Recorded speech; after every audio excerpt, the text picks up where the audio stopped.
Good evening, dear reader, or perhaps good night, for this is precisely the sort of story that belongs to the darker hours.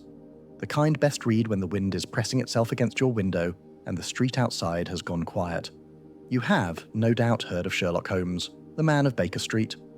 The one with the pipe, the sharp eyes, and that particular habit of making everyone in the room feel slightly less intelligent than they believe themselves to be. You know him as the great detective, the infallible reasoner, the machine of logic dressed in a wool coat. But what you may not know, what the papers rarely printed, and Watson only sometimes admitted, is that even the sharpest mind has its blind spots. Even the most carefully lit lamp throws a shadow somewhere. This is the story of one such shadow.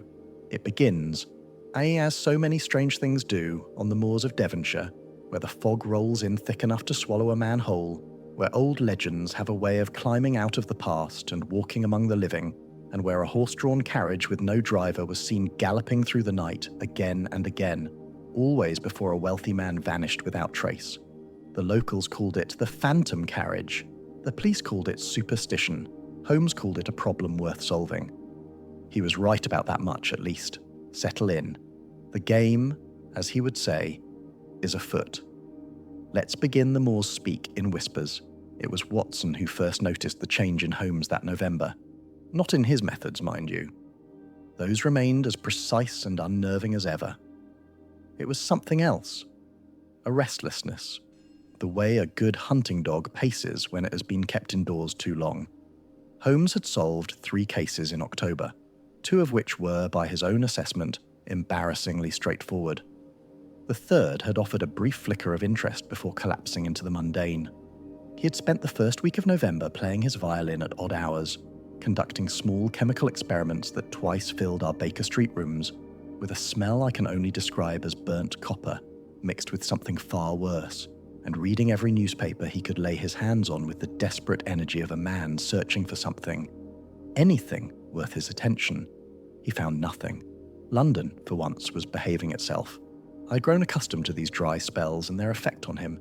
I said nothing, kept my own hours, wrote up a few old case notes, and waited.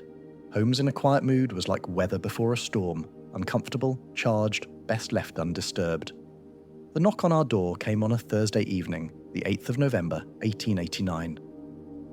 I remember the date because I had just returned from my evening constitutional, and the cold that night was the particular biting sort that gets into the joints and reminds a man he once took a bullet in the shoulder. I had settled into my armchair with a cup of tea and fully intended to do nothing of consequence for the remainder of the evening. Holmes was at the window, his back to me, watching the street below with his hands clasped behind him, a posture I had come to recognize as concentrated boredom. Then the knock came, and everything changed. Mrs. Hudson showed him up within the minute. Inspector Lestrade, I of Scotland Yard, familiar enough to our rooms by then that he no longer waited to be invited to sit, though he always looked slightly out of place among Holmes's organized chaos of books, papers, tobacco pouches, and the occasional item of evidence that had no business being on a dining table. He looked tired. More than tired, actually. He looked like a man who had not slept properly in several days, and had been arguing with people above his rank about something he himself did not fully understand. "Holmes," he said, settling into the chair across from mine. "I won't pretend this is a social call." "You never do," Holmes replied, turning from the window. "And yet you always sit down as though you might stay for supper. What is it, Lestrade?" Lestrade pulled a folded document from his coat. A report of some kind, several pages, covered in the tight official handwriting of police clerks. He placed it on the table between us without ceremony. 3 men, he said, all wealthy, all travelling alone by private coach on the Devonshire road between Exeter and the village of Ashmore. All vanished within the past 6 weeks. No bodies, no coaches, no horses. Nothing left behind except in one case, a single leather glove on the road. Holmes did not touch the report. He looked at Lestrade. The road runs across the moors. The better part of it, yes. And the disappearances, all at night? All between 10 in the evening and 2 in the morning, as best as anyone can reckon. Holmes was quiet for a moment. I watched him in the way one watches a clock that has just begun to tick again after a long silence. "You said 3 men," I offered. "Do we have names?" Lestrade nodded, and I detected something in his manner, a slight hesitation, a stiffness, that told me there was more coming. Something he was not entirely comfortable saying. First was a Mr. Gerald Hume, a wool merchant out of Exeter. 52 years old, travelling back from a business meeting on the 14th of September. His coach was found the following morning, abandoned by the roadside 3 miles from Ashmore. Horse still in the traces, completely unharmed. Hume himself, gone. The second, Holmes said, a Mr. Frederick Callow, banker, disappeared the 3rd of October. Again, coach found abandoned, horse unharmed, man gone. His travelling case was still on the seat inside, nothing taken from it. Curious, I said. The third, Lestrade continued, was Sir Edmund Ray, a magistrate. A man disappeared the 29th of October. Same circumstances. Coach, horse, personal belongings, all left behind. Sir Edmund, nothing. The room was quiet for a moment. Outside, the wind moved through Baker Street with a low, tuneless sound. You mentioned the horses were unharmed, Holmes said. Were they distressed? Lathered? Signs of hard running? Lestrade looked at his report. In all 3 cases, yes, actually, the horses were found trembling, wide-eyed. The constable who found Hume's coach wrote that the animal looked as though it had seen something that frightened it badly. Holmes almost smiled. Now, we are getting somewhere. And the phantom carriage? Lestrade shifted in his seat. There it was. That hesitation made plain. The locals, he said carefully, have a story. Apparently there is an old legend in that part of Devonshire about a driverless carriage that rides the moors on foggy nights. Something about a coachman who died on the road 200 years ago and is doomed to drive forever, or some such nonsense. The villagers in Ashmore have been saying, and this is what I am not comfortable repeating in an official capacity, that the phantom carriage has been seen on the nights when the merchants disappeared. Holmes looked at him steadily. And what does the local constabulary make of it? The constable at Ashmore, a fellow named Briggs, has written it off as hysteria. His superior in Exeter thinks it's a coincidence.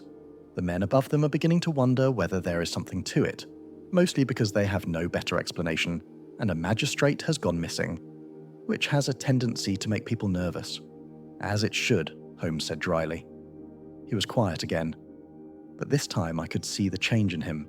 The restlessness was gone, replaced by that particular stillness that meant his mind had caught hold of something and was already pulling at the threads. He stood abruptly, moving to the mantelpiece, and began filling his pipe with the unhurried deliberateness of a man who has already made a decision and is simply letting the rest of the world catch up. Watson, he said, without looking at me, are you free tomorrow?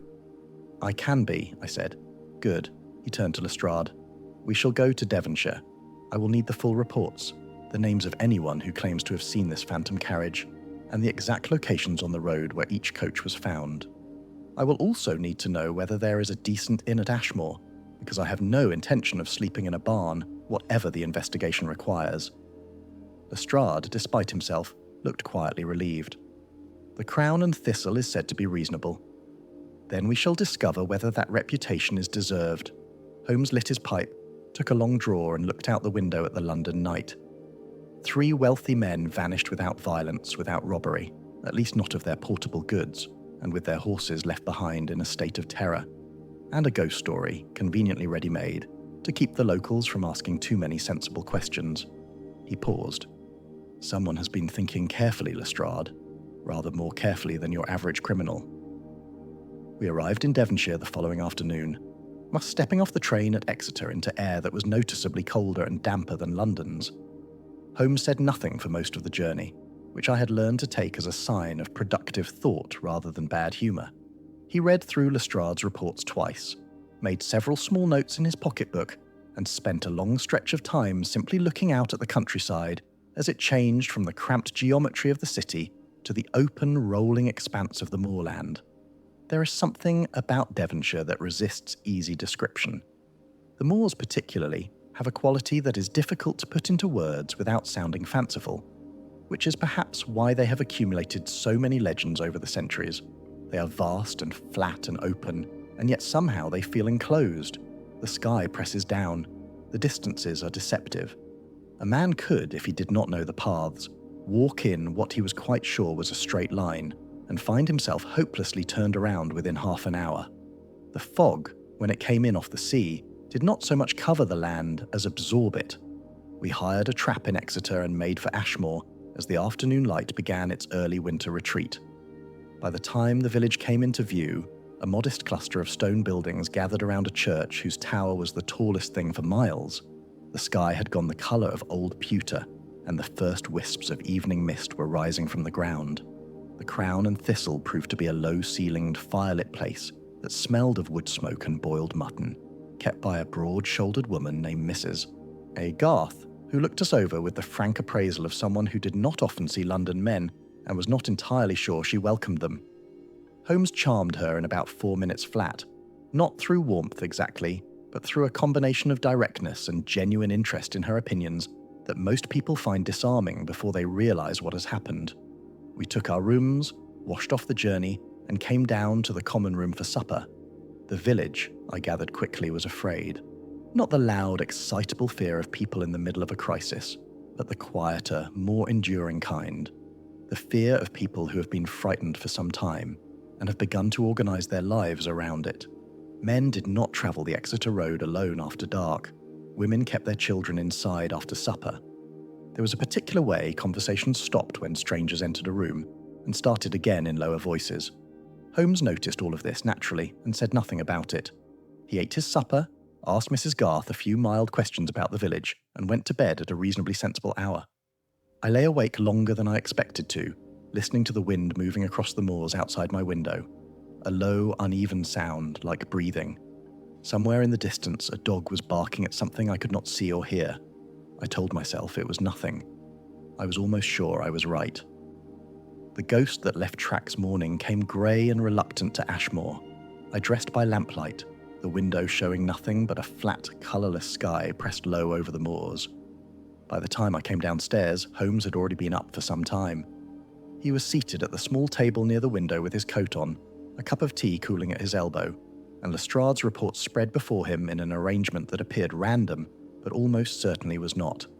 He had also acquired, from some source I did not immediately identify, a hand-drawn map of the Exeter Road and the surrounding moorland, which he had annotated in his small, precise handwriting, with marks I could not yet interpret. "You slept well," he said, without looking up. "Tolerably," I said, pouring myself tea from the pot on the sideboard. "You?" "4 hours. Sufficient." He tapped one finger on the map. The 3 coaches were found here, here, and here, all within a 2-mile stretch of road. The ground to the east is open moorland. To the west, within half a mile, there is a disused quarry, and beyond it are a wood called Gallows Copse. I want to walk that road this morning before the light goes flat. You think the conditions will matter? He looked up at me then, briefly. I think everything matters until I can demonstrate that it doesn't. Constable Briggs met us at the edge of the village, a solid, well-meaning man in his middle 40s, who had clearly decided in advance that Holmes was going to be difficult, and was pleasantly surprised to find him merely thorough. He had the careful, slightly defensive manner of a local officer who knows his patch intimately, and suspects that expertise is about to be questioned by someone from the city. Holmes handled him well, I thought, asking rather than telling, listening with apparent patience, and only occasionally allowing a flicker of something sharper to cross his face when the constable said something that struck him as worth examining. They walked ahead of me along the road while I followed a few paces behind, and I watched Holmes in the way I always did during the opening hours of an investigation, that particular quality of attention he brought to the physical world, the way he moved through a landscape as though reading it, his eyes travelling constantly between the ground and the middle distance, pausing occasionally to crouch, to touch, to look more closely at something that appeared to the rest of us to be nothing at all. The stretch of road in question was unremarkable to the eye, a packed earth track wide enough for a coach flanked on both sides by low scrub and long moorland grass gone winter brown. The sky above it was wide and pale and offered no shelter. On a clear day, you could see for miles in every direction. On a foggy night, I realised you could see almost nothing at all. Holmes stopped at the place where Gerald Hume's coach had been found. He stood very still for a moment, just looking. Then he stepped off the road to the left, moved a few yards into the scrub, and crouched down. I came to stand beside him.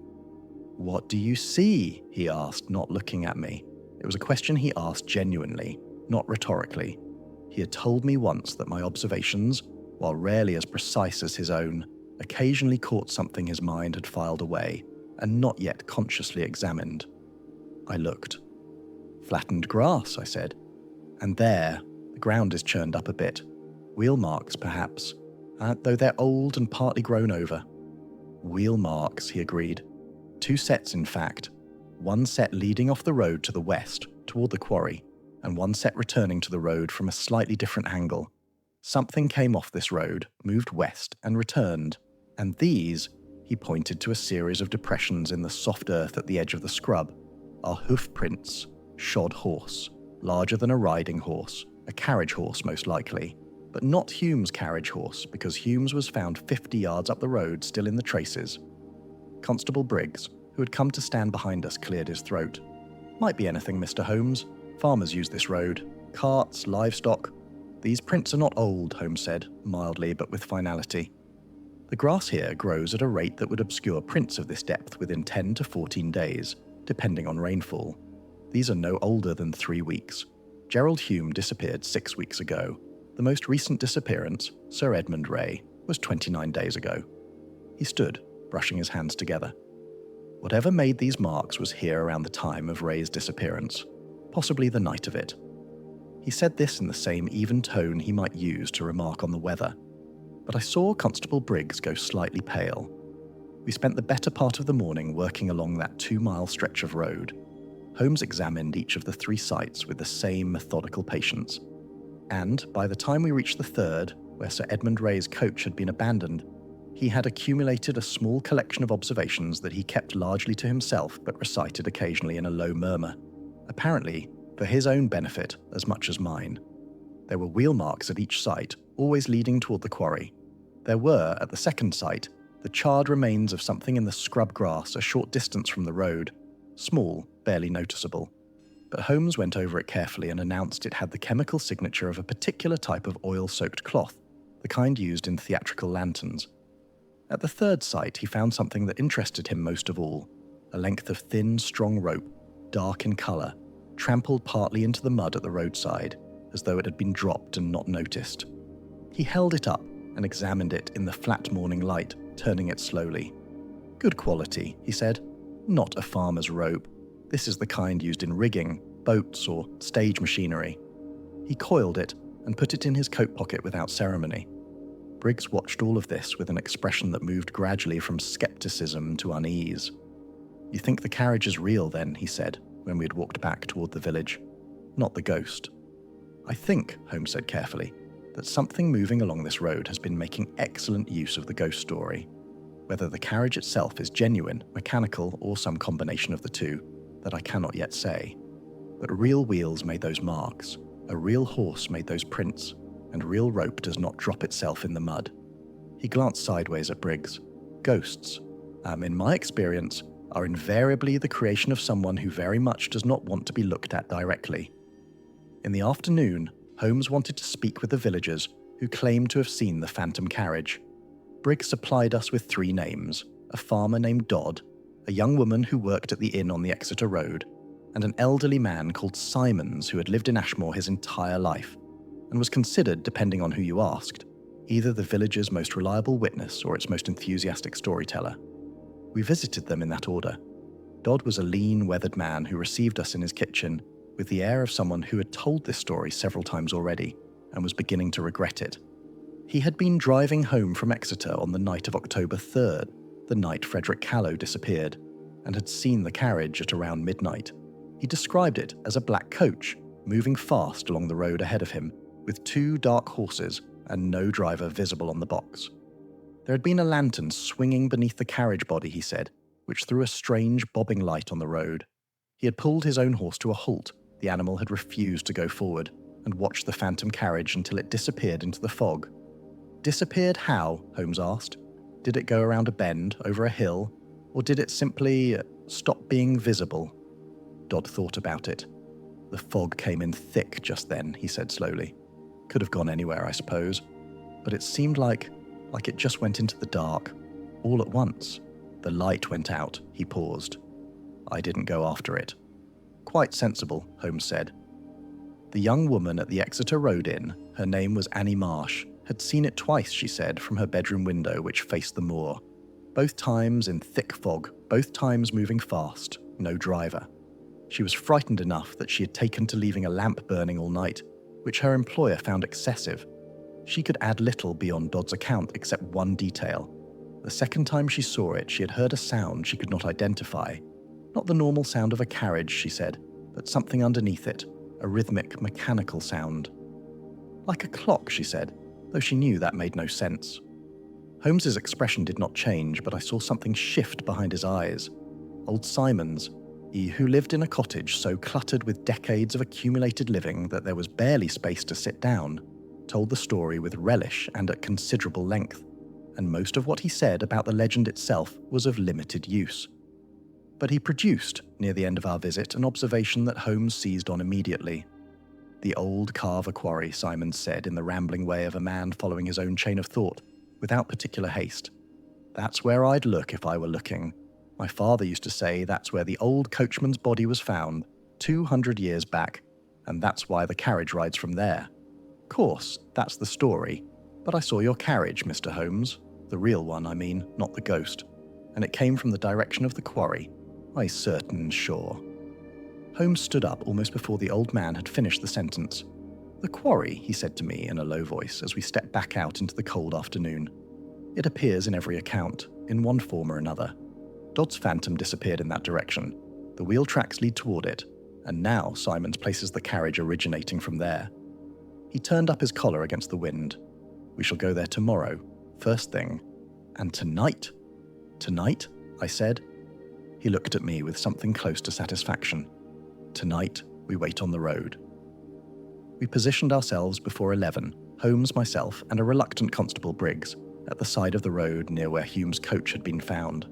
We were on foot, in dark coats, standing in the scrub grass far enough from the road to be invisible to anyone passing. The night was cold enough to be genuinely unpleasant, and the fog came in steadily from the east, thickening by degrees until the road itself was barely visible from where we stood. Holmes did not speak.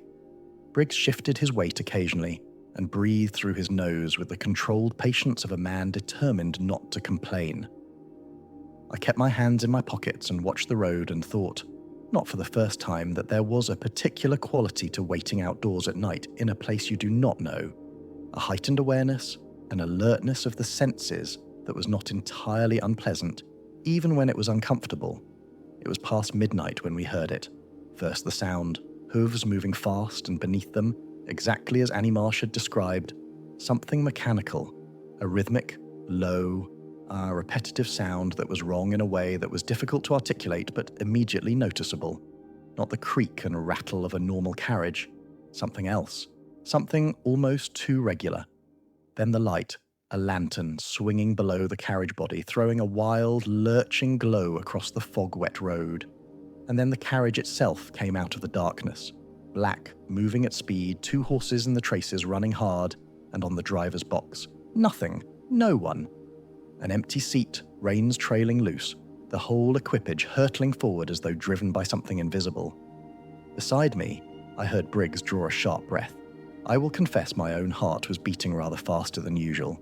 Holmes was perfectly still. He watched it pass. It was gone in seconds, swallowed by the fog ahead. And then he turned to us. And even in the dark, I could see that he was not frightened. He was thinking. Did you hear it? He said quietly. Beneath the hooves? The mechanical sound, I said. Yes. Good. He was already moving, back toward the village, his stride purposeful. Because whatever that was, Watson, it was not a ghost. Ghosts do not require clockwork. A wrong road in the dark. The morning after our vigil on the road, Holmes was up before dawn. I know this because I woke at 5:30 to the sound of movement in the room next to mine. A chair scraping, the soft click of a door, and when I came downstairs an hour later, he had already been out and returned. His boots were muddy, his coat damp at the shoulders, and he was standing at the window of the common room with a cup of tea he had apparently forgotten to drink, staring at nothing in particular with a focused inward look that meant he was not seeing the view at all, but something entirely inside his own head. You went to the quarry, I said. The outer perimeter only. The light was insufficient for a proper examination.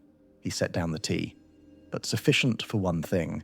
There are fresh tracks leading into it. Cart tracks, heavy ones, and boot prints from at least 3 different men. The quarry has been used recently, and used regularly. Then that is where they are operating from. Almost certainly, he turned from the window. But I want to know who before I know where. The where is merely geography. The who is the architecture of the whole enterprise. This was the kind of thing Holmes said that sounded, in the moment, entirely logical, and only later revealed itself to have been the precise point at which he had begun making an error. We had breakfast, and Holmes spent the meal in a particular way I'd seen before, not eating so much as occupying a chair while his mind worked, taking occasional mechanical bites of toast without appearing to notice them. He asked Mrs. Garth, who brought the food, and lingered in the way that landladies do when they are curious. A series of questions that seemed conversational, but were not. How long had the Crown and Thistle been here? Who were the oldest families in the village? Who were the newcomers, anyone arrived in the past year or two? Who owned property near the quarry? Who in the village did regular business with merchants travelling the extra road? Mrs. Garth answered readily enough. She was the sort of woman who knew everything about her village, and considered it no imposition to share it. The inn had been in her family 40 years. The oldest families were the Sykeses, the Garths themselves, and the Doddses.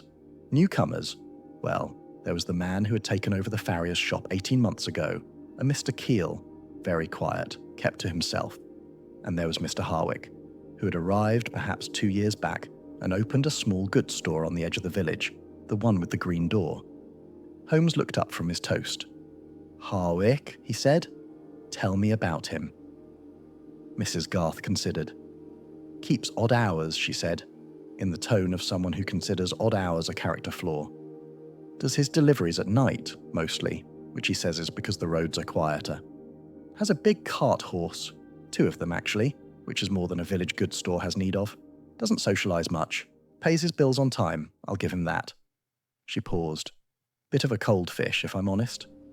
"And his premises," Holmes said carefully. "Near the quarry road." "Backs right onto it," she said. Holmes said nothing further on the subject, but I saw it, the small, quiet settling of certainty that crossed his face, the way a man looks when the last piece of what he believed to be the puzzle clicks into place. I should perhaps have paid closer attention to that look, not because it meant he was right, but because it meant he had stopped asking questions.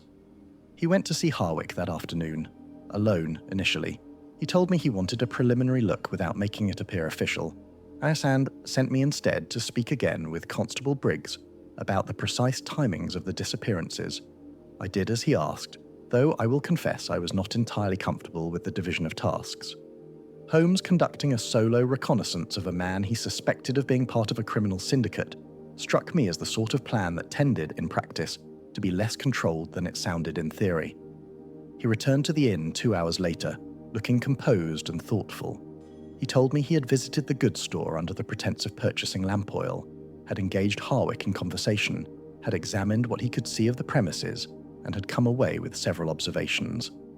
Harwick was a man of about 50, strongly built, like with the kind of deep-set stillness in his manner that can indicate either great patience or great watchfulness. Holmes could not yet determine which. His store was reasonably stocked, but the stock did not match the volume of his cart traffic, which Holmes had discreetly confirmed with 2 separate villagers was considerable. There were marks on the stone floor of the store consistent with heavy crates being moved regularly. Most notably, there was, visible through a half-open back door, a section of yard containing what appeared to be a large tarpaulin-covered shape, roughly the dimensions, Holmes said, of a carriage. He said this last part with a quiet emphasis that was not quite triumph but was close to it. "A carriage," I said. "A covered shape the size and proportion of a carriage," he corrected, with the precision he always used when he wanted to be accurate but also when he was, I now think, trying to convince himself as much as me. Combined with the volume of cart traffic, the proximity to the quarry road, the odd hours, the 2 heavy cart horses, it builds. "It does," I agreed. "But Harwick is known in the village. He has a shop, a regular presence. Would a man running a criminal operation of this scale really plant himself so visibly in the centre of the community he's operating in?" Holmes looked at me with the particular expression he wore when I had said something he considered worth noting, but not quite sufficient to alter his thinking. "It is, in fact, an extremely intelligent position," he said. "Visibility is its own form of concealment. A man everyone knows is a man no one suspects. I could not argue with the logic. I wish, in retrospect, that I had tried harder. What happened next I find even now somewhat uncomfortable to set down, not because it reflects poorly on Holmes in any simple way. He is not a man who makes foolish errors, and what he did was not foolish. It was the particular kind of mistake that careful, intelligent people make precisely because of their intelligence. The mistake of assembling a convincing structure from real materials and then trusting the structure too completely. He went to Lestrade, who had arrived from London that morning and taken a room at the Crown and Thistle. He laid out the case against Harwick, the cart traffic, the covered shape in the yard, the proximity to the quarry, the odd hours, the 2 horses, and Lestrade, who trusted Holmes's judgment the way most men trust a bridge they have crossed safely before, listened and agreed. They arrested Harwick the following morning. I was there. Harwick came to the door of his shop in his shirt sleeves, looked at Lestrade's warrant, and then looked at Holmes with an expression that I have thought about many times since. It was not the expression of a guilty man caught. It was not even anger. It was something quieter, and, in its way, more troubling, a kind of tired resignation, as though this was an inconvenience he had not anticipated, but was not entirely surprised by. He made no protest of innocence. He came along without resistance, which Holmes took, I think, as confirmation. The tarpaulin in the yard was pulled back that afternoon. Beneath it was a large, heavy-sided wagon, a goods wagon, old but solid, but used for exactly what a goods store would use a wagon for, not a phantom carriage, not a criminal contraption. A wagon, with the ordinary dents and scratches of years of ordinary work. The crates in the store, when opened, contained exactly what the store's ledger said they contained: dry goods, lamp oil, nails, rope of the common variety. Harwick, it turned out, kept odd hours and used heavy cart horses, because he had a secondary supply contract with a farm 12 miles west of the village, delivering provisions on a night schedule because the farm's owner was an insomniac who preferred his deliveries after dark. It was peculiar, but it was real, and it was documented, and within 2 hours there were 3 people in Ashmore who could confirm it without hesitation. Lestrade, to his credit, released Harwick without significant delay. Harwick accepted this also without drama, which somehow made it worse. Holmes said nothing for the rest of that afternoon. This too I had seen before, and but rarely. He sat in the common room of the Crown and Thistle with his pipe unlit in his hand, and the look of a man examining a piece of reasoning he had trusted and found, on closer inspection, to have a crack running through the middle of it. It was not the look of a man who was embarrassed exactly. Holmes did not embarrass easily, and he had too rigorous a relationship with his own mind to pretend the error had not happened. It was more the look of a man quietly but seriously recalibrating, going back to the beginning with the particular care of someone who knows they have been wrong and is determined to understand precisely how and why. I brought him tea. He accepted it without comment. After a while I sat down across from him and said nothing, because there was nothing useful to say, and Holmes, unlike most people, did not require company to feel less alone. He required, on occasion, the absence of interruption. It was perhaps an hour later that he said, quietly and without preamble, "I wanted it to be simple." I looked at him. "That is the error," he said. "Not the reasoning. The reasoning was sound as far as it went. The error was in wanting a conclusion." I had the shape of an answer in my mind before I had sufficient evidence to fill it, and I fitted what I found to the shape rather than the other way around. He set down the tea. Harwick was convenient. The details arranged themselves obligingly around him. I should have asked why they arranged themselves so obligingly. I said, carefully, "It is a mistake anyone might make." He looked at me with a faint, dry expression. That is either comforting or deeply alarming, depending on one's perspective. He paused. "I owe Harwick an apology, which I intend to deliver, and then I intend to go back to the beginning." "The quarry?" I said. "The quarry," he agreed, "and the rope, and the mechanical sound beneath the hooves." He picked up his pipe, looked at it for a moment, and set it down again. Annie Marsh said it sounded like a clock. I noted that and moved past it too quickly. He looked up. "What runs on clockwork, Watson, that a man might attach to a horse and carriage to produce a regular mechanical sound, while appearing from a distance to run without a driver?" I thought about it. "Some kind of automated mechanism," I said slowly. "A device that drives the horses, controls the reins, without a human hand?" "Or guides the route," Holmes said. "A predetermined route, on a road it has travelled before, in fog thick enough that no one can see clearly. He was quiet for a moment. Someone built something. Someone with knowledge of mechanics, of theatre, of local geography, and of the precise psychology of frightened country people. He finally lit his pipe. This is not a common criminal, Watson. This is a person of considerable ingenuity, and I have wasted 2 days barking at entirely the wrong door. He stood up. Come, he said. We are going back to the quarry. Properly this time, in daylight, with no conclusions prepared in advance. I followed him out into the cold afternoon, and I noticed, though I said nothing about it, that there was something different in the way he moved now. Not chastened exactly, but more careful, more precise. The way a surgeon moves after a complication, not slower, but with a greater awareness of what he does not yet know. Sometimes I have thought since, that is the most dangerous a man like Holmes can be. The mechanism behind the myth. The quarry was older than anyone in Ashmore could reliably remember. It had been cut into the moorland perhaps a century and a half ago, worked for a generation or two, and then abandoned when the stone ran thin and the economics of the thing stopped making sense. What remained was a wide, irregular depression in the earth, perhaps 40 yards across at its widest, with sheer rock faces on 3 sides and a sloped, uneven floor that had, over the decades, accumulated standing water, loose stone, and the particular kind of silence that disused industrial places tend to gather around themselves like a coat. Holmes had said nothing on the walk out from the village. He carried a lantern, though the afternoon light was still reasonable, and his eyes moved constantly over the ground as we approached. Reading the approach, I understood, before we arrived. The tracks he had noted in his early morning reconnaissance were visible even to me once he pointed them out. 2 sets of heavy wheel ruts running along the quarry road, deeply impressed, suggesting significant weight. Boot prints overlapping in patterns that indicated multiple visits over a period of days or weeks. We went in carefully. The quarry floor was uneven and damp, and the walls threw sound strangely. Our footsteps came back at us from odd angles, slightly delayed, which produced a mildly disorienting effect. Holmes moved to the centre of the space and turned slowly, taking in the whole of it, and I watched him do what I had seen him do 100 times.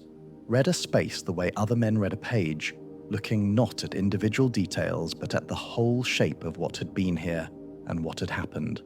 Then he stopped turning and walked directly to the far wall, the north face, the one with the deepest overhang. Here, he said. I came to stand beside him, cut back into the rock face, partially concealed by the overhang and by 2 large pieces of timber that had been leaned against the wall at angles, was a space, a deliberate space, cleared and levelled and floored with old planking, and deep enough and wide enough to hold a carriage and horses comfortably. Along the walls of this alcove, fixed to iron rings driven into the rock, were the remnants of a system I could not immediately interpret. Loops of rope, iron pulleys of varying sizes, several lengths of chain and a wooden framework that had clearly held something mechanical, something that was no longer there. They've moved it, I said. Within the past 48 hours, I would estimate. Holmes crouched beside the wooden framework and examined the fixings. These bolts have been recently removed. The wood around them is fresh split where they were pulled out in haste. He moved along the wall, looking at the rope loops and pulleys with careful attention. But they were in too much of a hurry to take everything. He pointed, and I looked more closely.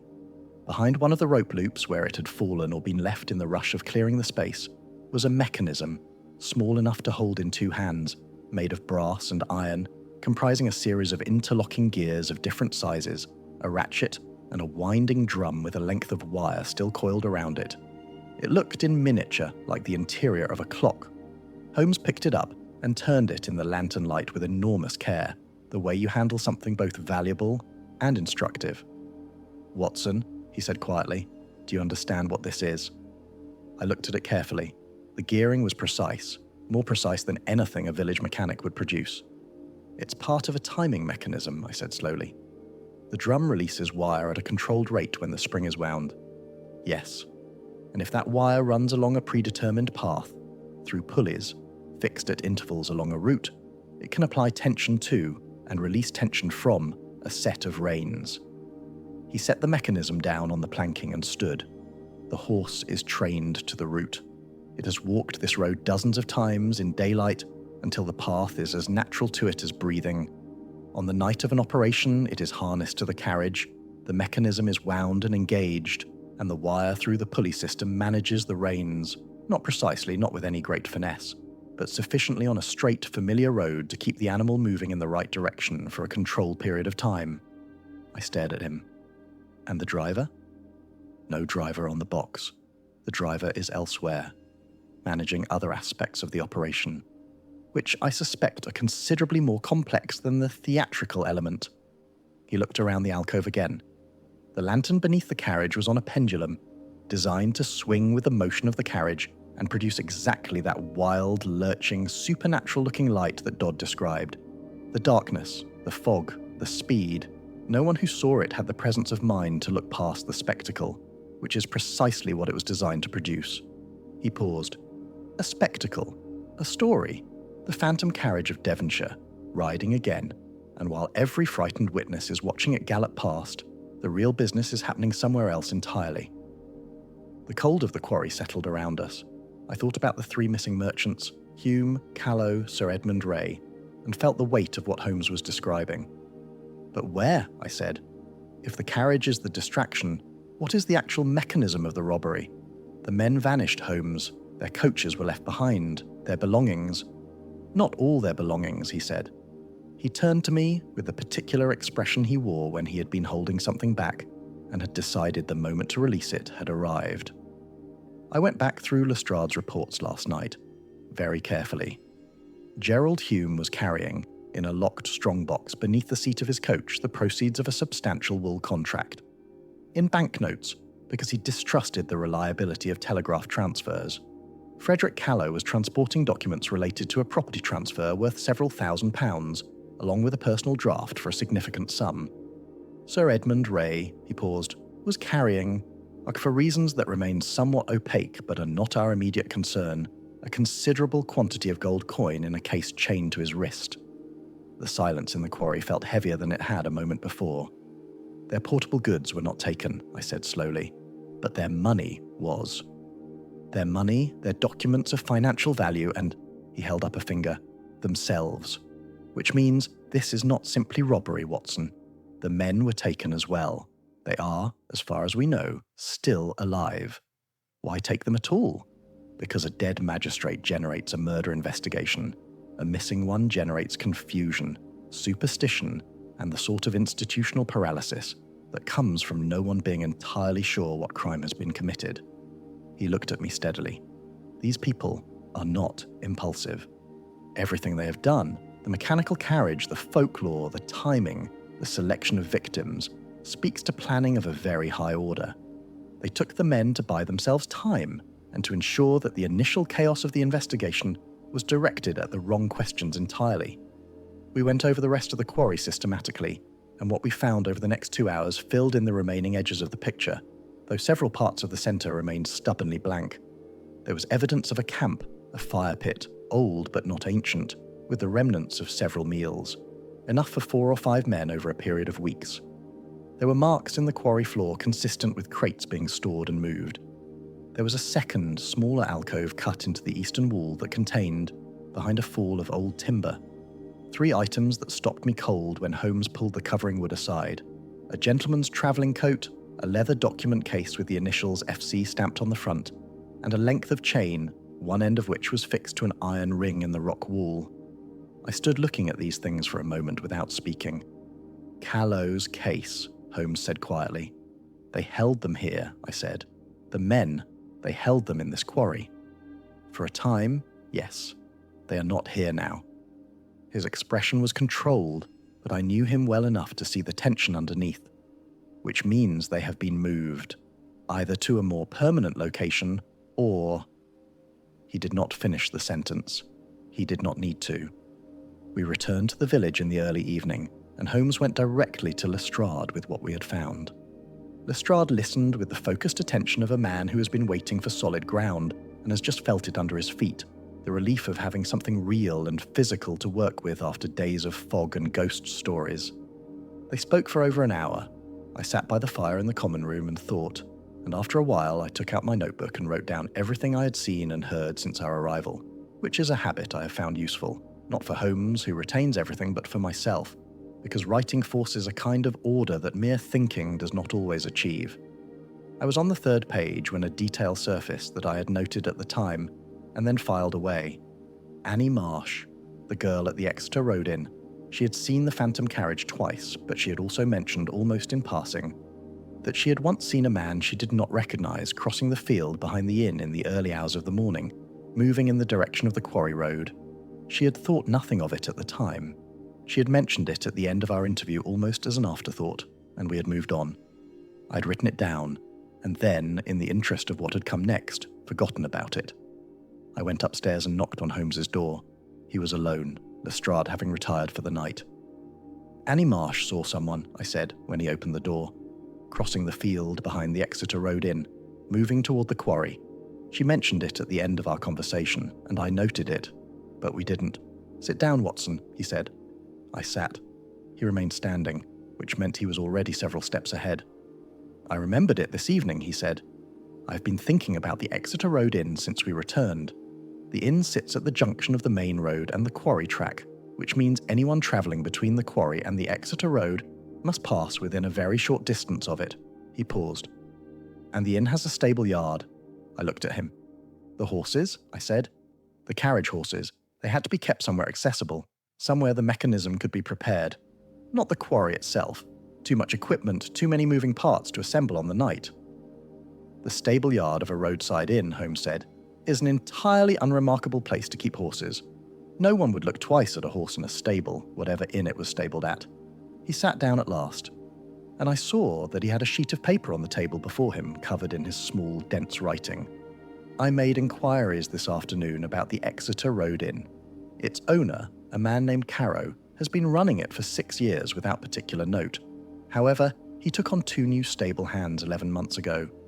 Both arrived at roughly the same time as the first complaints about the phantom carriage began circulating in village gossip. Someone seeded the rumour," I said, "before they started operations, to prepare the ground." "Months in advance," Holmes said.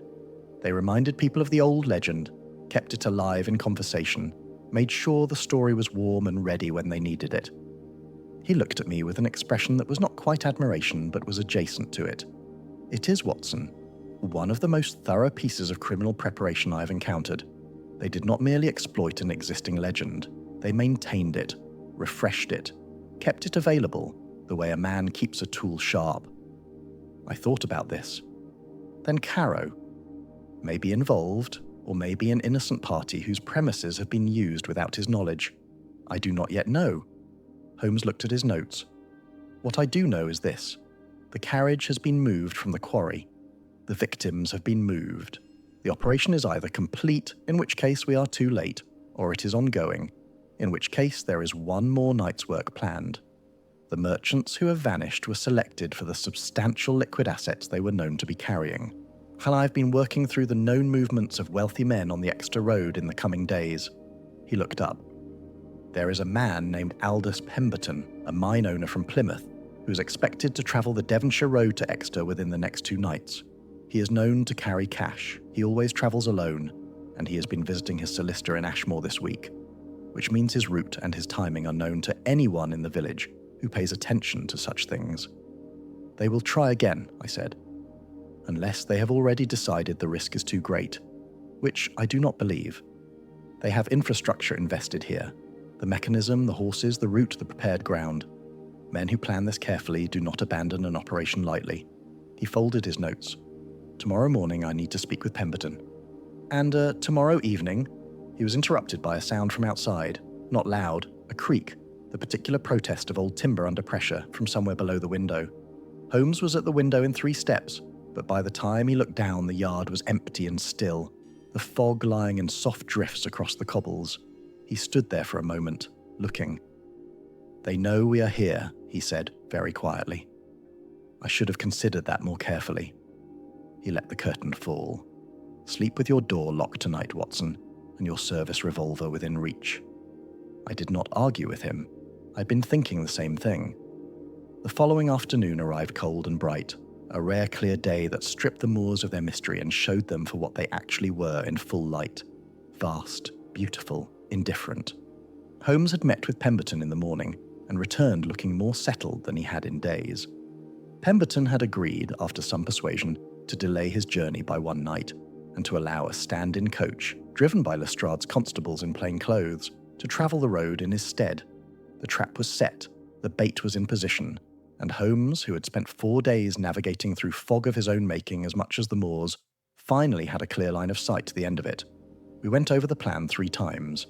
Lestrade had constables positioned at the quarry, at the Exeter Road Inn, and at intervals along the 2-mile stretch of road. Holmes and I would be on foot near the second site, the place where the mechanical sounds had been clearest when we watched. We would wait. The afternoon light began to fail. The fog came in again from the east, as it always did. Holmes stood at the window of the inn and watched it arrive and said nothing for a long time. Then, almost to himself, he said, "The oldest trick in the history of human deception. Dress a lie in the clothes of something people already believe. A ghost story, Watson. 200 years old and still doing someone's work for them." He turned from the window. Extraordinary, really, when you think about it. I thought about it. "Shall we go?" I said. "Yes," he said. "Let's finish this."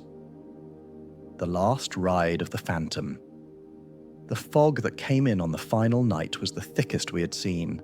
It arrived in the early evening, well before dark, rolling across the moors in slow, yet heavy waves that swallowed distance and softened sound and turned the world beyond 20 yards into a featureless grey wall.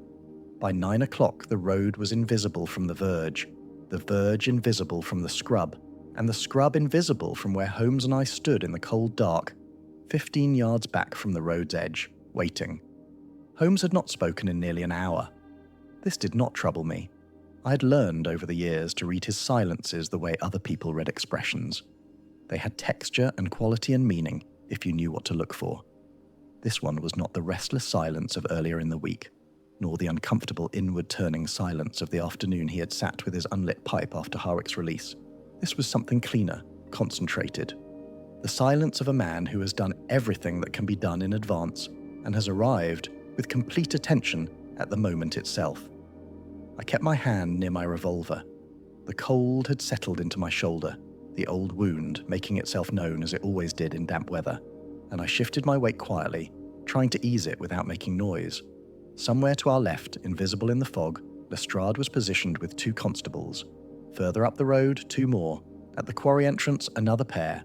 At the Exeter Road Inn, 2 plainclothes men who had been there since midday, watching the stable yard with the patience that good police work requires and rarely receives credit for. The decoy coach had passed through 40 minutes ago. Lestrade's men, well disguised, moving at the pace of a private traveller.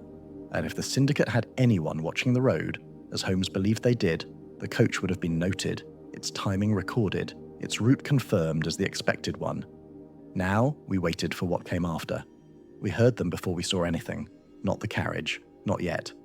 Something else first, from the direction of the quarry road, a sound so faint and brief that I was not certain I had heard it at all. A voice perhaps, or a door. Holmes turned his head slightly in that direction and was still. Then, perhaps 10 minutes later, a light appeared in the fog to the north, a small, bobbing glow low to the ground, moving along the road at speed, and beneath it, growing as it grew closer, the sound I recognized from our first night on the road. Hooves, fast and hard, and underneath, the mechanical sound, the clockwork rhythm, and steady and inhuman, that Annie Marsh had described as being like a clock, and which I now understood was exactly that. The phantom carriage came out of the fog, even knowing what it was, even carrying in my head Holmes's full explanation of its construction, the trained horse, the wire-guided reins, the timing mechanism, the pendulum lantern. Even with all of that, there was a moment, a single, involuntary moment, in which the sight of it hit some older part of my mind that did not deal in mechanisms and explanations. A black carriage hurtling through fog with no driver, a lantern swinging wildly beneath it, 2 horses running with their eyes wide and their breath streaming white in the cold air. I understood in that moment exactly why the villagers had believed. Holmes did not move.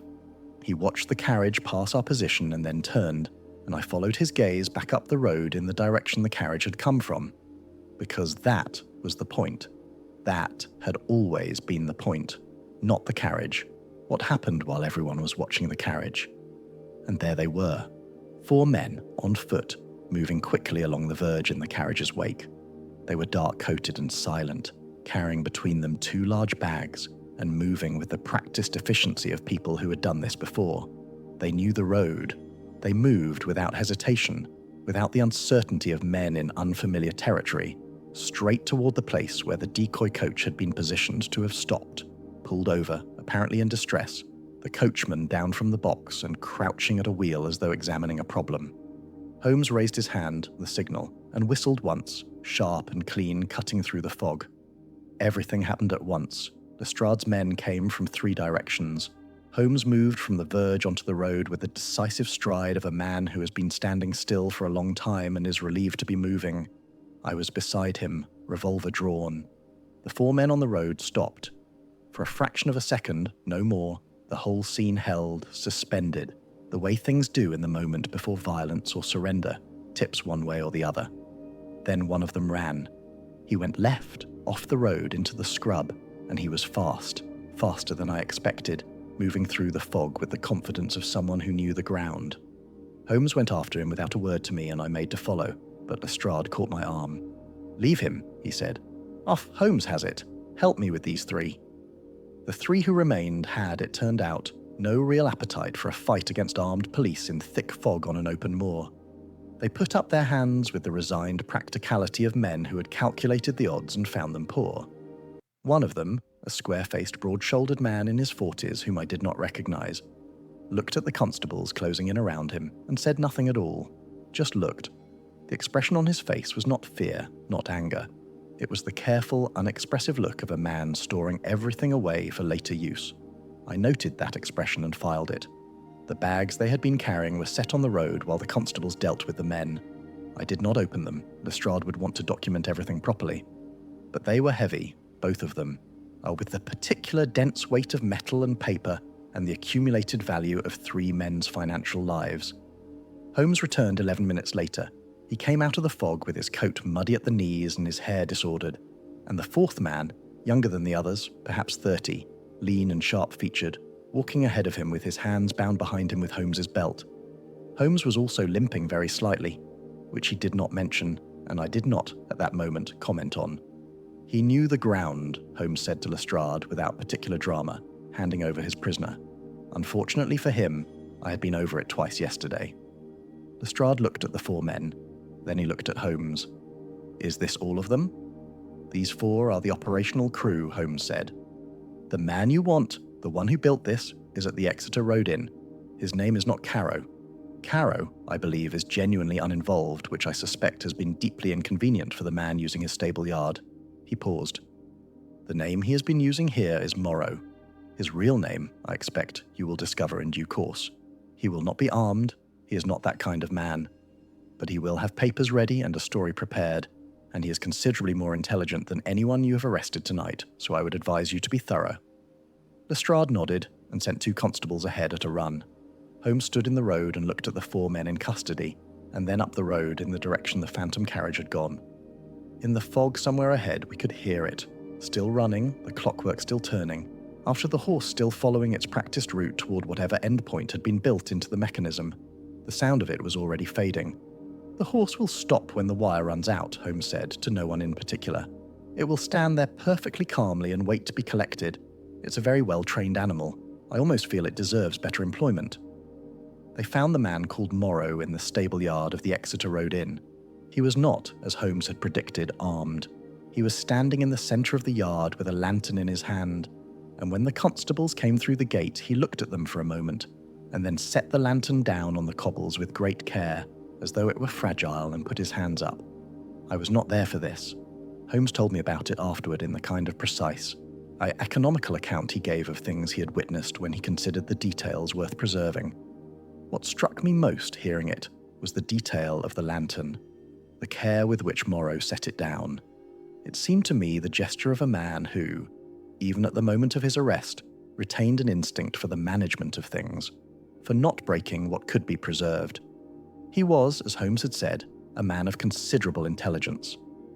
They found, In his rooms above the stable yard, enough documentation to reconstruct the entire operation, a degree of record-keeping that was, in its way, as extraordinary as the phantom carriage itself. He had kept accounts, ledgers, schedules, the names of the victims, their known assets, their travel patterns, notes on the Devonshire legend going back months, tracking how the story circulated and how it could be sustained. He had also kept, in a locked box, a letter, unaddressed and unsent, that was never entered into the official record, and which Holmes summarised for me without showing me the text. It was, he said, an explanation. Not a confession, not quite. More an account. The man had written down what he had built and how and why, with the methodical precision of someone who understood that no one else was likely to appreciate the full scope of it, and wanted, at some level, to ensure it was properly recorded.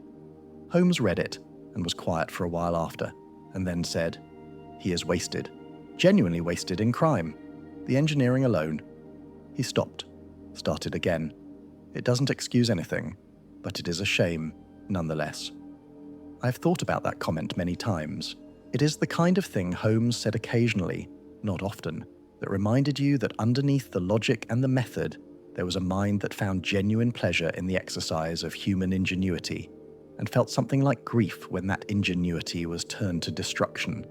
The 3 missing merchants were found 2 days later. They were alive, all 3 of them, which was the thing that mattered most.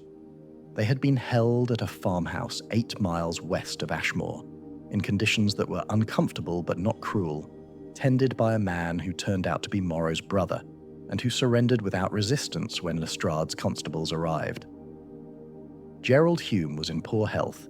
He had a chest complaint that the damp of his confinement had worsened, but Frederick Callow and Sir Edmund Ray were physically at least largely unharmed. Ray, when he was brought back to Ashmore, asked to speak with Holmes. I was present for that conversation. The magistrate was a composed man in his 60s, thin and grey-haired, with the manner of someone who has spent decades presiding over other people's difficulties and has developed a certain professional distance from his own. He thanked Holmes with a precise, measured formality that I think was simply how he expressed genuine feeling, and then he asked, the way magistrates ask things, with the directness of someone accustomed to receiving answers, how the carriage had worked. Holmes explained it. Ray listened without interrupting, nodding occasionally, and when it was finished, he was quiet for a moment. "The legend," he said. "They used the legend." "Yes," Holmes said. "My grandfather told me that story," Ray said. "Ah, the Phantom Coachman. I heard it as a boy." He looked at Holmes with an expression that was difficult to read entirely, something between anger and a kind of reluctant wonder. "Remarkable, I suppose, in its way." "It is," Holmes said. Nothing more was said on the subject. We returned to London 3 days later, on a morning that was, for once, clear and cold and bright. The moors looked entirely different in good light, open, honest, stripped of their atmosphere. Just land, just grass and stone and sky.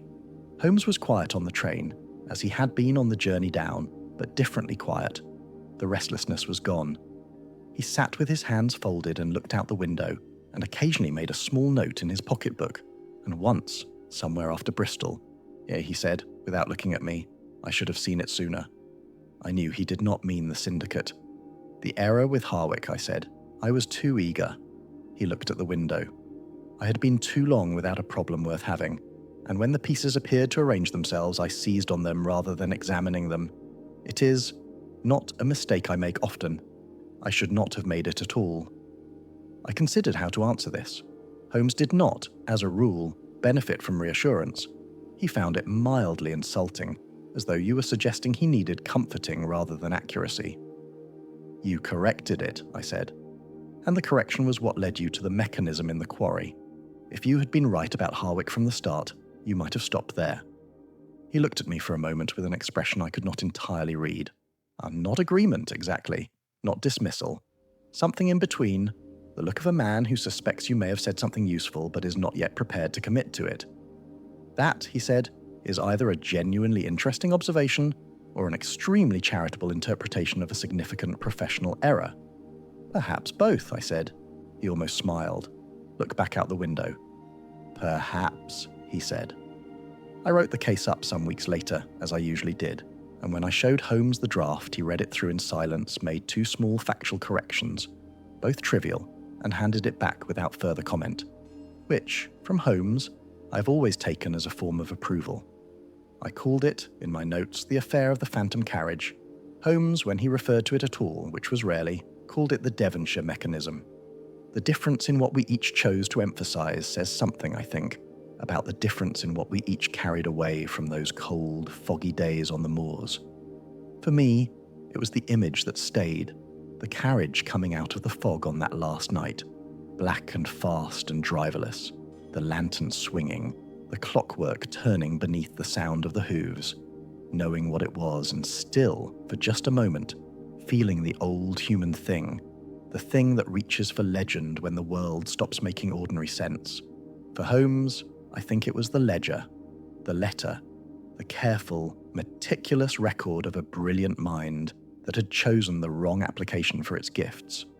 He did not speak of it often, but once, several months later, sitting in Baker Street on a quiet evening with his pipe and the evening papers, he said, quite without context, "The Devonshire man had a finer mind for engineering than anyone currently advising Her Majesty's Railway Commission. It is a persistent failing of society that it provides so few legitimate outlets for genuine ingenuity." I said nothing. I wrote it down. He picked up his paper and said no more about it. Outside, London went on, loud and ordinary and entirely indifferent to phantom carriages and moorland fog, and the particular complicated sadness of wasted intelligence. The fire crackled. The clock on the mantelpiece ticked with its own small, steady mechanism. Holmes turned a page. The case, as he would have said, was closed.